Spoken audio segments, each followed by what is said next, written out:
రాష్ట్రాన్ని కాంగ్రెస్ కాదు మజ్లిస్ పార్టీని నియంత్రిస్తోందని విమర్శలు వ్యక్తమవుతున్నాయి. పాత బస్తీలో మజ్లిస్ గుండాల దౌర్జన్యాల కారణంగా ప్రజలు ఇల్లు ఖాళీ చేసి వెళ్లిపోతున్నారనే ఆరోపణలు వినిపిస్తున్నాయి.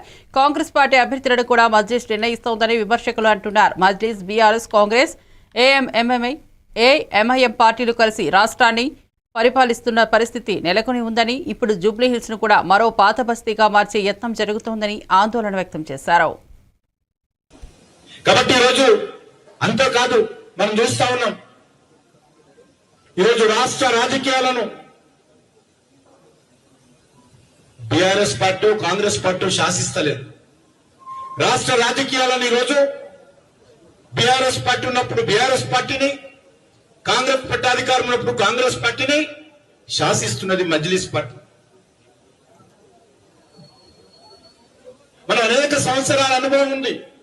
ఏ రకంగా మజ్లిస్ పార్టీ హైదరాబాద్ నగరంలో, తెలంగాణ రాష్ట్రంలో ఏ రకమైనటువంటి మత రాజకీయాలు చేస్తా ఉందో, గుండా రాజకీయాలు చేస్తా ఉందో మనం చూస్తా ఉన్నాం. నేను ఓల్డ్ సిటీలో పెరిగాను. కొన్ని వందల బస్తీలు మజ్లిస్ పార్టీ యొక్క గుండాయిజం కారణంగా, మజ్లిస్ పార్టీ యొక్క రౌడీయిజం కారణంగా, మజ్లిస్ పార్టీ మతోన్మాదం కారణంగా అనేక బస్తీలు ఖాళీ అయ్యాయి.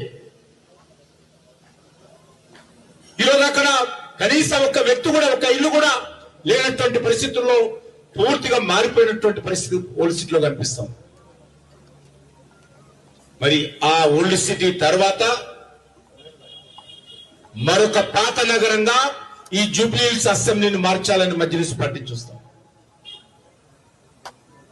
ఈరోజు జూబ్లీహిల్స్ కాంగ్రెస్ పార్టీ అభ్యర్థి